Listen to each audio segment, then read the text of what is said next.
लोकसेवा तयारी कक्षामा यहाँहरूलाई स्वागत छ। आजको हाम्रो च्याप्टर रहेको छ शासन। तर त्योभन्दा पहिले हाम्रो च्यानल सब्स्क्राइब गरी बेल बटन दबाउन नबिर्सनुहोला। यस टपिकमा शासनसँग सम्बन्धित सम्पूर्ण प्रश्नहरू, सम्पूर्ण टाइपका टपिकहरूलाई दिएको छ, जसलाई राम्रो गरी व्याख्या पनि गरिएको छ। भिडियो पुरा हेर्नुहोला। ओके, आजको हाम्रो च्याप्टर शासनमा, शासन सिलेबसमा हेर्दाखेरि 1.1 मा परेको छ भने शासन अन्तर्गत के पढ्नुपर्छ भन्दा शासनका आधारभूत पक्षहरू, जसमा शासनको अवधारणा, शासनको सन्दर्भ र शासनका विशेषताहरू पढ्ने गर्दछ। अब यसको टपिकतिर जाउँ, कस्ता कस्ता टपिक रहेका छन् भनेर। शासन, सबैभन्दा पहिले शासनको परिभाषाको बारेमा पढौँ। शासनको परिभाषामा जननिर्वाचित सरकारबाट जनहितको रक्षा, जनसन्तुष्टि प्रवर्धन, राष्ट्र विकास र समृद्धिको समुचित दिशाबोध, सर्वाङ्गीण मानवीय विकासको माध्यमद्वारा गुणस्तरीय जीवन हासिल गर्ने कार्य नै शासन हो भनेर भनिन्छ।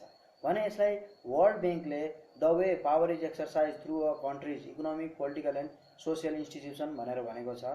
यति मात्रै शासनको परिभाषामा लेख्यो भने पुग्छ। ओके, यसपछिको के छ भने शासनको अवधारणा। शासनको अवधारणा र शासनको ऐतिहासिक अवधारणा यी फरक फरक कुरा हुन्। शासनको अवधारणामा परम्परागत अवधारणा र आधुनिक अवधारणा पर्दछ। परम्परागत अवधारणा भनेको एकतर्फी ढङ्गबाट शासन सञ्चालन गर्ने भन्ने बुझिन्छ। एकतर्फी ढङ्गबाट शासन सञ्चालन गर्नु भनेको राजाले जनतालाई दमन गर्नु भन्ने बुझाउँछ भने आधुनिक अवधारणा अन्तर्गत जनताले जनप्रतिनिधि रोजेर पठाएर जनप्रतिनिधिले ऐन अन्तर्गत जनतालाई सेवा गर्नु भन्ने बुझाउँछ। ओके, यसैले पढ्दै जाउँ। शासन परम्परागत अवधारणामा शासन शब्दले के अर्थ बुझाउँछ भने शासन शब्दले नियन्त्रणमा राख्नु, निर्देशित गर्नु, आफूप्रति नागरिकलाई वफादार बनाउनु भन्ने बुझाउँछ शासन शब्दले भने। त्यसै गरी शासकले जनतालाई आफ्नो बसमा राख्ने, आफूले भनेको गर्न लगाउने र आफैद्वारा घोषित कानुनको उल्लङ्घन गरेमा दण्ड दिने भन्ने अर्थ लगाउँछ। त्यसै गरी आधुनिक अवधारणा भनेको दुईतर्फी ढङ्गबाट शासन सञ्चालन भन्ने बुझाउँछ, जुन जनताले जनप्रतिनिधि पठाउँछ, जनप्रतिनिधिले ऐन अन्तर्गत अथवा कानुन अन्तर्गत जनतालाई सेवा सुविधा दिन्छ। ओके, यसलाई कसरी भनिन्छ भने सार्वभौम सत्ता सम्पन्न जनताले छनौट गरेको जनप्रतिनिधिद्वारा निर्मित कानुनको पालना भन्ने बुझाउँछ। ओके, यसै गरी बृहत रूपमा शासन भन्नाले नागरिकको सरोकार र राज्यको हित प्रवर्धनको लागि कार्य गर्नु भन्ने बुझाउँछ। यो शासनको अवधारणा भयो। त्यसै गरी अब शासनको ऐतिहासिक अवधारणा हेरौँ। यसलाई अलिकति सम्झिनै पर्ने हुन्छ, यसमा डेटहरू पनि छन् राम्रै गरी। शासनको अवधारणामा, ऐतिहासिक अवधारणामा राज्य र सरकारको उत्पत्तिसँगै शासनको उत्पत्ति भएको, यो सबैलाई थाहा भएकै कुरो हो। ओके, त्यसबाहेक के भएको छ भने प्लेटोले सबैभन्दा पहिले नागरिक शासनको बारेमा भनेका थिए। त्यसै गरी अरस्तुले संविधान अनुसार शासन गर्नुपर्छ भनेर भनेका थिए। उनले 58वटा देशका संविधान पनि पढेका थिए, त्यसको व्यापक अध्ययन पनि गरेका थिए र संविधान अनुसार शासन सञ्चालन गर्नुपर्छ भनेका थिए। सबैभन्दा पहिले 1215 को म्याग्ना कार्टामा शासनको बारेमा अलिकता उदारीकरण आएको थियो, जसमा प्रजातान्त्रिक शासनको सुरुवात भएको थियो। यतिखेर 1215 को म्याग्ना कार्टा त्यही भएर मोस्ट इम्पोर्टेन्ट छ। ओके, त्यसपछि आयो 1628 को डिक्लेरेसन अफ राइट, जसमा राजाको निरङ्कुश अधिकार कटौती, जुन अलिकता अधिकारहरू संसदलाई दिएको थियो। यो डिक्लेरेसन अफ राइट 1628 मा भएको थियो। त्यसपछि त एकैचोटि ड्रामेटिक चेन्ज भयो र 1688 मा बिल अफ राइट आयो, जसले राजाको टोटल्ली अधिकार संसदलाई दियो र त्यसपछि मात्रै विश्वमा संसदीय सर्वोच्चता सुरु भयो। त्यसपछि 1748 मा मोन्टेस्क्यूले शक्ति पृथकीकरण भन्ने एउटा नयाँ सिद्धान्त पत्ता लगाए, जसलाई वैज्ञानिक शासनको अवधारणा पनि भनिन्छ। वैज्ञानिक सबैभन्दा पहिले यिनले वैज्ञानिक रूपले एकदम विस्तृत रूपले भनेका थिए। त्यसपछि आयो प्रोफेसर एभी डाइसीले 1885 मा निकालेको रुल अफ ल, जसमा रुल अफ लको बारेमा दिएको थियो। र अब 1887 को अमेरिकी स्वतन्त्रता सङ्ग्राम त झन् बिर्सिनै नहुने हो। यसले लोकतान्त्रिक शासन पद्धतिको बारेमा भनेको थियो। लोकतान्त्रिक शासन पद्धति भनेको के हो भने जननिर्वाचित जनप्रतिनिधिले गर्ने शासन भनेर बुझिन्छ, जुन सबैभन्दा पहिले अमेरिकी स्वतन्त्रता सङ्ग्रामपछि अमेरिकाबाट सुरु भएको थियो। त्यसै गरी 1945 अक्टोबर 24 मा युएनको स्थापना भएपछि त ग्लोबल गभर्नेन्स सुरु भइहाल्यो भनेको। विश्व एक गाउँ, विश्व एक समाज भन्ने अर्थ पनि बुझाउँछ यसले। ग्लोबल गभर्नेन्सको सुरुवात युएनको स्थापनापछि भएको हो भने अर्को त्यसै गरी 1980 पछि त विश्वव्यापीकरण, उदारीकरण, निजीकरणको सुरुवात भयो। त्यसपछि त विश्वमा एक देशबाट उत्पादित भएका सामानहरू अर्को देशमा, एक देशका मानिसहरू अर्को देशमा, एक देशका सामानहरू अर्को देशमा फैलाउन थाले। यो 1980 पछि भएको, यो पनि एक किसिमले शासन अन्तर्गत नै पर्दछ। भने सबैभन्दा राम्रो गरी त 1990 मा सुशासन आएपछि भयो, जसले ह्युमन डेभलपमेन्ट एप्रोच र people must put at the centre भन्ने कन्सेप्ट एकदम राम्रो कन्सेप्ट लिएर आयो, जुन अफ्रिकन मुलुकबाट अध्ययन गरेर आएको थियो, तर अहिले विश्वभर नै यो लागू भएको छ। यसरी 12वटा शासनका ऐतिहासिक अवधारणाहरू मोस्ट इम्पोर्टेन्ट छन्, जसलाई सम्झिनै पर्ने हुन्छ। र यसलाई सम्झिनको लागि सबैभन्दा सजिलो आइडिया के छ भने यो चित्र एकचोटि फेरि हेर्नुहोस्, यी चित्रहरूलाई हेर्नुहोस्, एकदम सजिलै बुझ्नुहुन्छ, यसपछि बिर्सिँदैन। त्यही भएर शासनको ऐतिहासिक अवधारणा अलि राम्रो गरी हेरिदिनु होला। ओके, यसपछि अब शासनका पक्ष, शासनको शब्दले 4वटा पक्ष बुझाउँछ भने शासनले 2वटा पक्ष बुझाउँछ। ल हेर्दै जाउँ त। शासन शब्दभित्र पर्ने 4वटा पक्षमा एउटा त पर्छ नियमन गर्ने। नियमन गर्ने भनेको नियम कानुन पद्धतिको स्थापना गर्ने, तिनको पालना गर्ने गराउने, आफूले पनि गर्नु पर्यो, गराउनु पनि पर्यो। नियमन गर्ने पर्छ पहिलोमा। अनि दोस्रोमा व्यवस्थापन गर्ने, राज्यको लागि आर्थिक भौतिक र मानवीय स्रोतको उचित उपयोग र संरक्षण गर्नु। आर्थिक भौतिक र मानवीय स्रोत, स्पेसली यहाँ सामाजिकमा लेखिदिन्छन्, तर साथीहरू सामाजिक हुँदैन, आर्थिक भौतिक र मानवीय स्रोत हुन्छ। यसको उचित उपयोग र संरक्षण गर्नु जुन व्यवस्थापन अन्तर्गत पर्दछ भने जनतालाई परिचालन गर्ने। केमा परिचालन गर्ने त? विकास निर्माण कामहरूमा, सरकारमा हुने सहभागितामा जनतालाई परिचालन गर्ने भन्ने बुझाउँछ, जुन शासन शब्द अन्तर्गत नै पर्दछ। त्यसपछि सेवा प्रवाह गर्ने भन्ने बुझाउँछ शासन शब्दले नै। यो सेवा प्रवाह गर्नु भनेको यो आधुनिक शासनको अवधारणा अन्तर्गत पर्दछ, जसले कुशलतापूर्वक, प्रभावकारी एवं न्यायोचित ढङ्गले नागरिक हित प्रवर्धन गर्नु भन्ने बुझाउँछ। यसरी 4वटा शासन शब्दभित्रका पक्षहरू पर्दछन् भने शासनको आधारभूत पक्ष अथवा शासनको एक्चुअल पक्ष चाहिँ संरचनागत दृष्टिकोणले आधारभूत पक्ष र विषयवस्तुका दृष्टिकोणले आधारभूत पक्ष हुन्छन्। संरचनागत दृष्टिकोणले आधारभूत पक्ष भनेको जुन भिजिएबल हुन्छन्, जुन हामीले देख्न सकिन्छ, महसुस गर्ने होइन, जुन हामीले प्रत्यक्ष देखिन्छ त्यसलाई, जस्तै कि जनता, सरकार, राज्यका अङ्गहरू, संवैधानिक निकाय, राजनीतिक तथा प्रशासनिक संरचना, गैर सरकारी क्षेत्र, अन्तर्राष्ट्रिय सङ्घ संस्था, यिनीहरूलाई हामीले प्रष्ट रूपले देख्न सकिन्छ आफ्नो भिजिबल आइले। त्यसै गरी अब विषयवस्तुको दृष्टिकोणले के पर्दछन् त भन्दा संविधान पर्दछ, शक्ति प्रतिकरण सन्तुलन र नियन्त्रण पर्दछ, सार्वभौम सत्ता पर्दछ, मानव अधिकार पर्दछ, सामाजिक न्याय र समानता पर्दछ, विधिको शासन, बालिग मताधिकार, पारदर्शिता र जवाबदेहिता, प्रजातान्त्रिक मूल्य र मान्यता आदि आदि आदि पर्दछन्। यसरी बुझ्न पर्दाखेरिमा शासनको एक्चुअल आधारभूत पक्षमा के पर्छ भने संरचनागत दृष्टिकोण र विषयवस्तुको दृष्टिकोणले छुट्याएको छ, जसमा संरचनागत दृष्टिकोण भन्नाले चाहिँ संरचना हुनु पर्यो भने विषयवस्तुको दृष्टिकोण भन्नाले चाहिँ फिलिङ आउँछ। त्यसमा संविधानको फिलिङ छ, शक्ति पृथ्वीकरण सन्तुलन र नियन्त्रण, हामीले त्यो कस्तो छ देखिँदैन नि, तर त्यो शक्ति पृथ्वीकरण सन्तुलन नियन्त्रण छ भन्ने थाहा हुन्छ। सार्वभौम सत्ता सम्पन्न नेपाली जनता भनेर संविधानले नै भनिदिएको छ, मानव अधिकार छ। यसलाई चाहिँ एउटा यो फिलिङको विषय हो जुन शासनसँग सम्बन्धित छ। यसरी शासनका पक्षहरूलाई चाहिँ 2 किसिमले बाँडिएको छ भने अब शासनको नवीनतम प्रवृत्ति, शासन विश्वमा कसरी शासनको ट्रेन्ड चल्दै आएको छ त, हालको ट्रेन्ड कस्तो छ त विश्वमा शासनको भन्ने हुन्छ। सबैभन्दा पहिले उत्तरदायी शासन छ विश्वमा अहिले, यो नवीनतम प्रवृत्तिले ट्रेन्ड भन्ने बुझाउँछ। जनउत्तरदायी शासन छ, जनताका आवाज सुन्ने, तिनलाई बुझ्ने, कुनै सुझाव वा मागको लेखाजोखा गर्ने र स्पेसली त्यसको सम्बोधन गर्नै पर्छ, नत्र भने त्यो जनउत्तरदायी शासन हुँदैन। तिनीहरूको सम्बोधन गर्ने धारणालाई जनाउँछ उत्तरदायी शासनले। त्यसपछि आउँछ खुला र पारदर्शी शासन, गोप्य राख्नै पर्ने बाहेक, गोप्य राख्नै पर्ने भन्नाले कस्तो बुझाउँछ भने संविधान अथवा ऐनले गोप्य राख्नुपर्छ भन्ने बाहेककालाई, गोप्य राख्नुपर्छ भन्नेलाई गोप्य राख्नै पर्ने भन्ने बुझाउँछ। जसमा 9वटा अन्तर्राष्ट्रिय स्तरमा त 9वटा छन् भने हाम्रो देशमा चाहिँ 6वटा कुरालाई गोप्य राख्नुपर्ने भनेको छ, जुन हामीले नेक्स्ट च्याप्टर सूचना तथा पारदर्शिता, सूचना हक तथा पारदर्शितामा एकदम विस्तृत रूपले पढिन्छ। ओके, खुला र पारदर्शी शासनमा गोप्य राख्नै पर्ने बाहेक अन्य क्रियाकलाप खुला गर्नुपर्दछ भन्ने मान्यतालाई यसले बुझाउँछ, जुन शासनको न्यू ट्रेन्ड हो। ओके, त्यसै गरी अर्को छ आर्थिक तथा राजनीतिक शासन। आजको संसारमा राजनीतिक सम्बन्ध मात्र नभए आर्थिक सम्बन्धले पनि शासनमा प्रभाव पार्दछ। जस्तै कि हेरौँ न त, कस्तो भने इन चाइना र भारत, चाइनामा चाहिँ कम्युनिजम छ, भारतमा प्रजातान्त्रिक छ। यिनीहरू पोलिटिकल रिजनले त एकदमै अपोजिट डाइरेक्सनमा छन्, तर यिनीहरू आर्थिक रूपले एक आपसमा निर्भर छन्। त्यही भएर आर्थिक सम्बन्धले पनि शासनमा प्रभाव पार्दछ भने राजनीतिक सम्बन्धले पनि शासनमा प्रभाव पार्दछ, जुन न्यू ट्रेन्ड हो। ओके, यसपछि अर्को आयो बहुस्तरीय शासन। हामीले यो हाम्रो सेकेन्ड पेपरमा यसलाई पनि एकदम डिटेलली पढ्नुपर्छ, लास्ट च्याप्टरमा फर्स्ट टपिकको लास्टमा छ। ओके, बहुस्तरीय शासनमा सरकारले मात्रै शासन गर्छ भन्ने होइन, सरकारले शासनको नेतृत्व गर्छ, तर त्यसमा निजी क्षेत्र, गैर सरकारी क्षेत्र, सहकारी, स्थानीय निकाय, समुदाय र अनौपचारिक संयन्त्रहरूले शासन व्यवस्थामा भूमिका प्रभाव र दबाव, स्पेसली प्रभाव र दबावको सिर्जना गर्ने गर्छन् बहुस्तरीय शासनले। भूमिका त बरु ठिकै हुन्छ, तर प्रभाव र दबाव चाहिँ बहुस्तरीय शासनको अलि बढी नै हुने गर्दछ। यो पनि न्युट्रिएन अन्तर्गत नै पर्दछ। भने अर्को छ सुशासन, जुन सबैभन्दा न्युट्रिएन अथवा सबैभन्दा उत्कृष्ट मानिन्छ।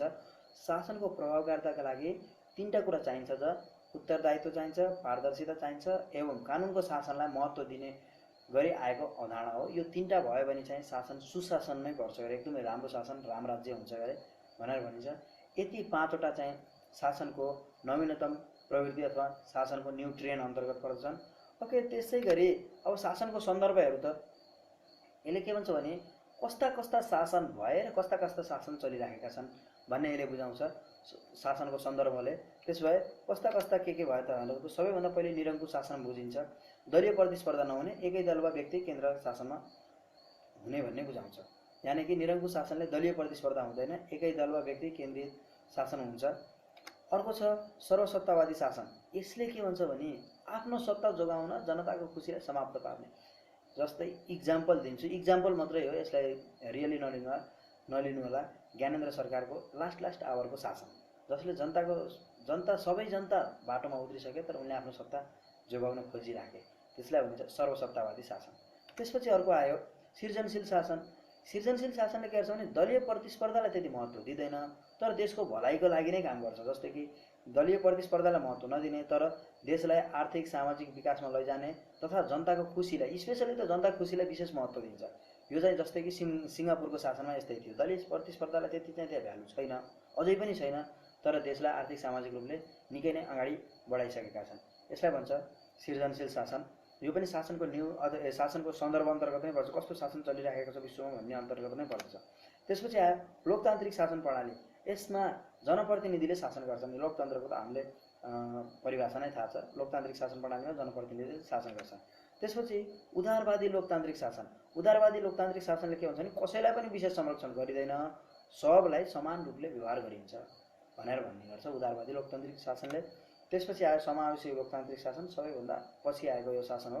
यसले के भन्छ भने पछाडि परेका अथवा पारिएका वर्गलाई विशेष संरक्षण गर्दछ, यानि कि समताबाट समानतामा पुर्याउने काम गर्दछ। यो चाहिँ समावेशी लोकतान्त्रिक शासनको सन्दर्भ हो। शासनको सन्दर्भ अन्तर्गत समावेशी लोकतान्त्रिक शासन पनि पर्दछ। यसरी शासनको सन्दर्भमा 6वटा सन्दर्भहरू रहेका छन्, जुन विश्वमा पहिलेदेखि अहिलेसम्म आएका अथवा विश्वमा रहिआएका ट्रेन्डहरू यो छन् शासनको सन्दर्भ अन्तर्गत कस्ता कस्ता शासन छन् भनेर। ओके, शासनको सन्दर्भ पनि सकियो, एकदमै सिम्पल छ। सबै च्याप्टर सबै भएका टपिकहरूलाई राम्रो गरी समेटेको छु, विशेष ध्यान दिएर हेर्नु भने एकदम इजिली बुझिन्छ। 1.1 त एकदमै कम्प्लिट हुन्छ। ओके, त्यसो अब आयो शासनको विशेषता, जुन सिलेबसमै दिएको छ, विशेषता नै भनेको छ, त्यही भएर यसलाई विशेष राम्रो गरी हेरिदिनु होला। जनतामा निहित सार्वभौमसत्ता शासनको पहिलो विशेषता हुनै पर्दछ। हाम्रो संविधानले पनि सार्वभौमसत्ता सम्पन्न नेपाली जनता भनेर भनेको छ पहिले सुरुमै। त्यही भएर शासनको विशेषतामा जनतामा निहित सार्वभौमसत्ता, कानुनी राज्यको अवधारणाको प्रत्याभूति गराउँछ यसले, एकदमै सिम्पली भन्नुपर्दा। ओके, त्यसपछि आयो नागरिक सर्वोच्चता र स्वतन्त्रता कायम गराउँदछ, शासनको विशेषता अन्तर्गत नै पर्छ। अब शासन भनेपछि हामीले सबै आधुनिक शासनको अवधारणा अन्तर्गत पढिन्छ, परम्परागत अवधारणालाई पढिँदैन, त्यही भएर यो सबै आधुनिक शासनको अवधारणा अन्तर्गत नै पर्दछ। ओके, त्यस भए जनप्रतिनिधिमूलक प्रतिस्पर्धात्मक बहुदलीय शासन प्रणाली, यो पनि शासनकै विशेषता हो। त्यसपछि गएर राज्यका अङ्गहरूबिच सन्तुलन र नियन्त्रण, यो पनि शासनकै विशेषता हो। त्यसपछि समावेशीकरण र समानुपातिक प्रतिनिधित्व, जुन नेपालमा पनि चलिरहेको छ अहिले, हाम्रो निजामतीमा पनि समावेशीकरणलाई लिगिएको छ। त्यसपछि अर्को आयो जनताको उचित सम्मान र महत्त्वलाई पनि शासनको विशेषतामा नै दिन्छ। यसमा जनतालाई एकदम उचित सम्मानका साथ हेरिन्छ। त्यसपछि आयो पीडित र पिछडिएको वर्गलाई सामाजिक न्याय, हाम्रो यो समावेशीकरण अन्तर्गत नै पर्ने गर्दछ। यसलाई पछि परेका वा पारिएका वर्गलाई सामाजिक न्याय दिने भनेर भनिएको छ। सुशासन र पारदर्शिता पनि शासनको विशेषता अन्तर्गत नै पर्दछ। त्यसपछि गएर लैङ्गिक असमानता हटाउने, यो पनि शासनको विशेषता नै हो।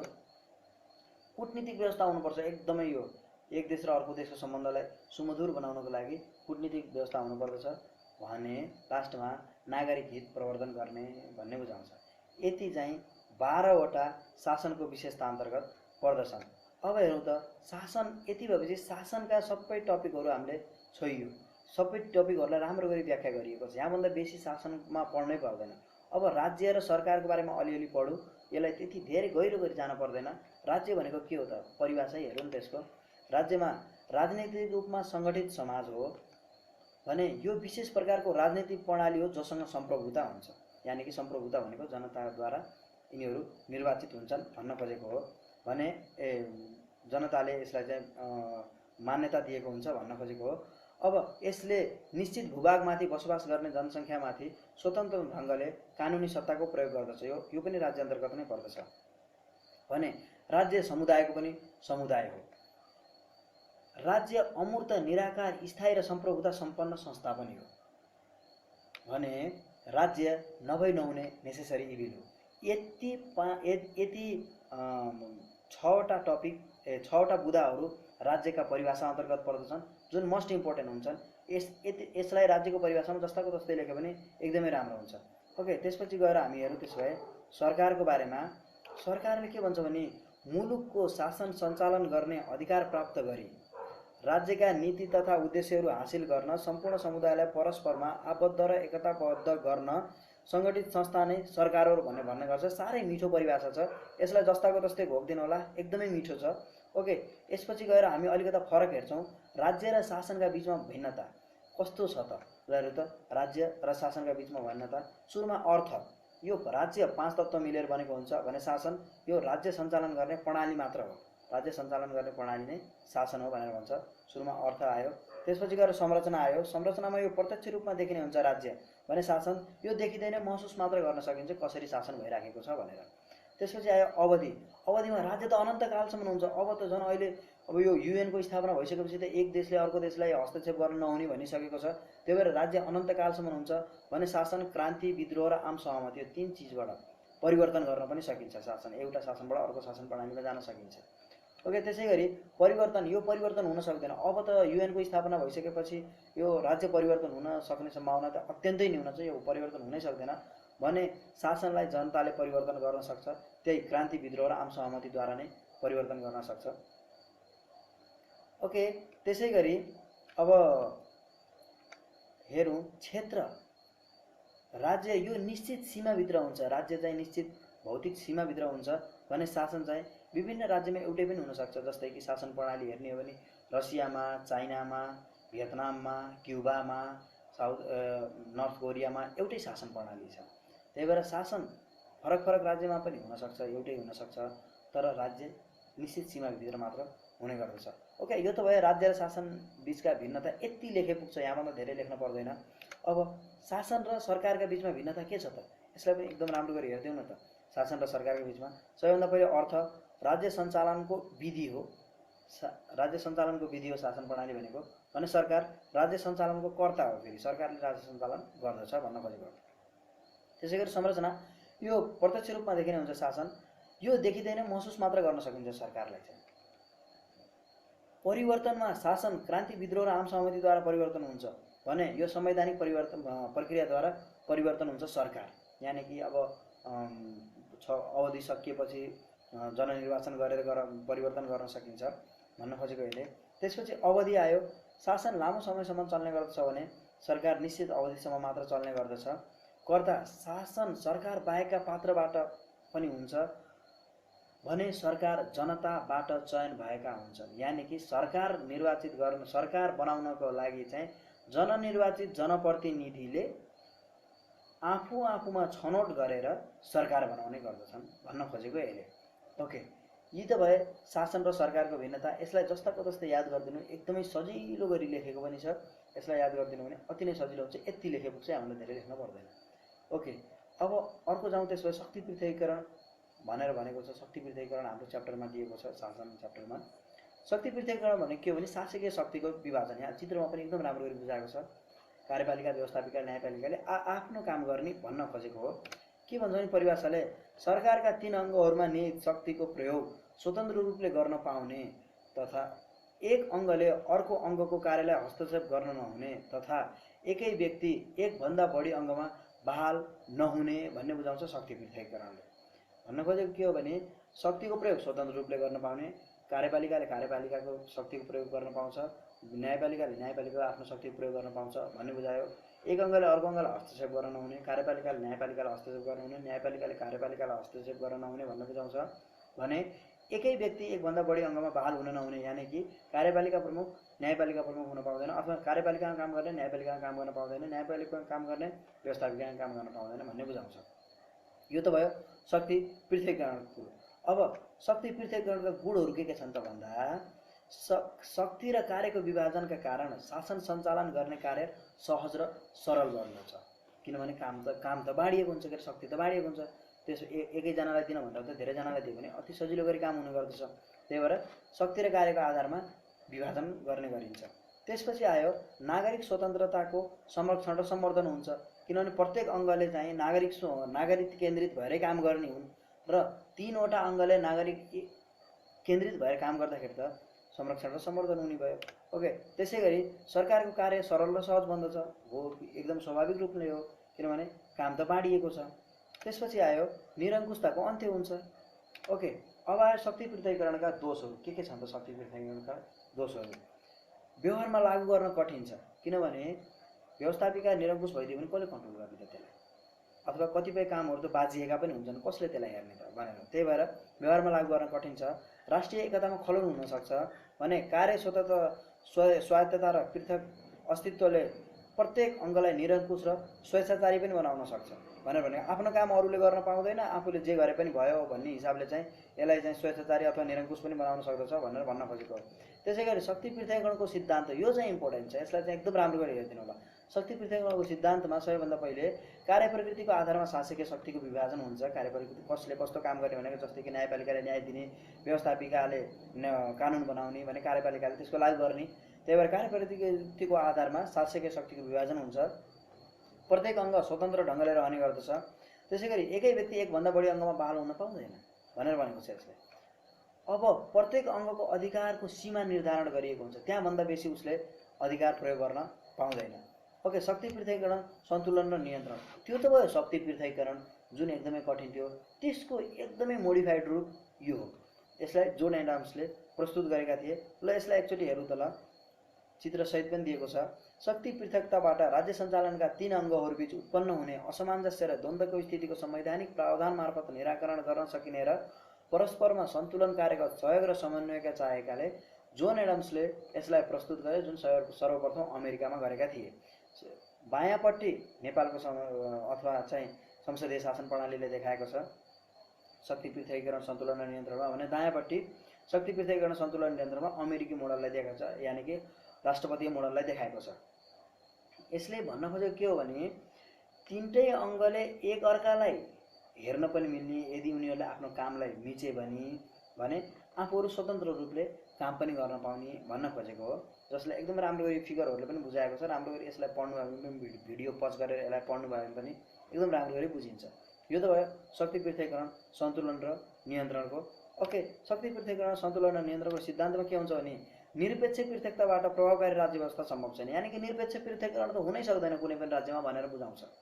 त्यसपछि असल राज्यको आधार नै सापेक्ष शक्ति विभाजन हो, यानि कि कसैले कुनै अङ्गले अर्को अङ्गको कामलाई हस्तक्षेप गर्न खोज्यो भने त्यसलाई तैँले मेरो हस्तक्षेप गरेको छस् है, त्यसलाई नरोक भन्न पाउनुपर्छ भन्ने बुझाउँछ।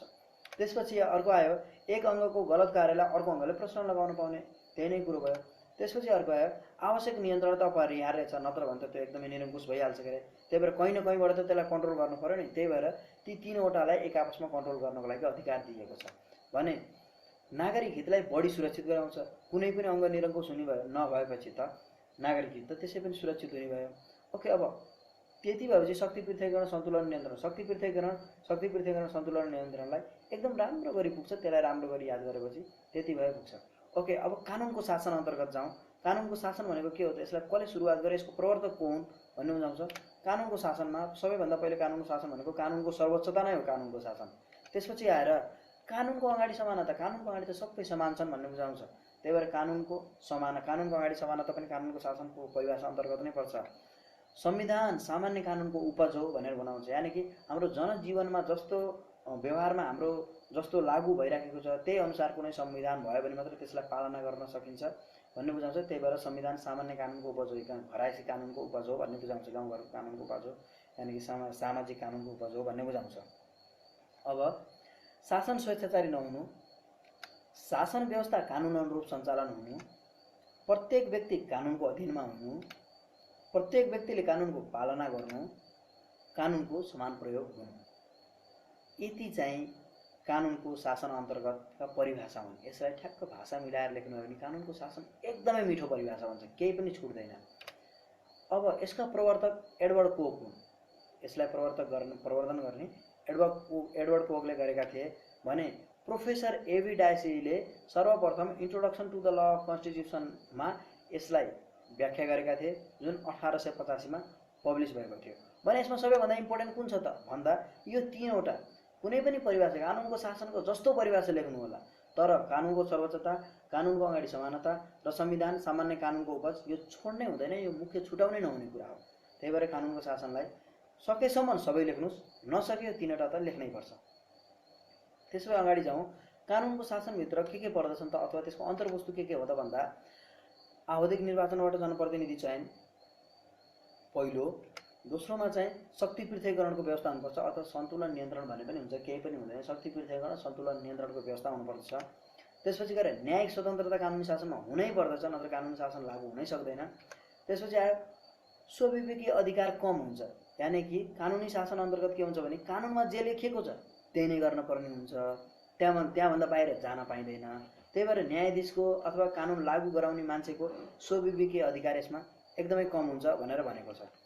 अब कानुनको शासन त्यति भए ठिक्क हुन्छ, त्यहाँभन्दा धेरै याद गर्न पर्दैन, त्यहाँभन्दा धेरै पढ्न पनि पर्दैन, धेरै पढ्ने मान्छे चिप्लिन्छ, त्यही भएर ठिक्क पढ्नुपर्छ। ओके, अब सुशासनतिर जाउँ। सुशासन भने के हो त, एकदमै मिठो परिभाषा। जनमुखी प्रशासन, प्रभावकारी सार्वजनिक सेवा, आर्थिक तथा भौतिक समृद्धि, शान्ति सुरक्षा प्रबन्ध, सामाजिक प्रगति, नागरिक अधिकारको प्रत्याभूति नै सुशासन हो। जसले जे भनोस् यति लेखे साह्रै नै मिठो हुन्छ।